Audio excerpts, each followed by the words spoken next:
Okay guys, welcome back to the Functional Isometric Exercise Library. Today we're going to be going through the military press. Now, again, as is the case with most of the functional isometric exercises, we want to be utilising a squat rack or a power. If you don't have access to either of them, then I would recommend to utilise the equipment-free variation that is on the programme, namely the forklift lifting strap. But for the purposes of today, I'm going to be using the squat rack.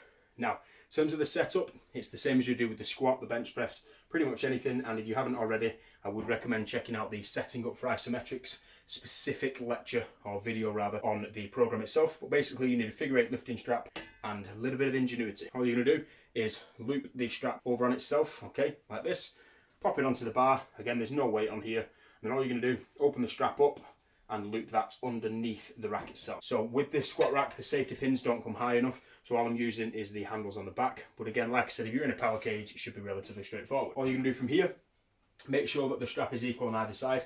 First contraction, just do a submaximal progressive isometric just to feel where the line of force is, make sure that you're in the right position. Obviously, we don't get that same proprioceptive feedback like we do with most of the movements. So just make sure you're in the right position. Like I said, light progressive isometric first, just to make sure everything's there.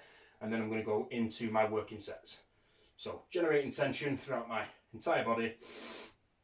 Push for the allotted time and at the intensity that we're supposed to be working at. Hold position, gradually relax.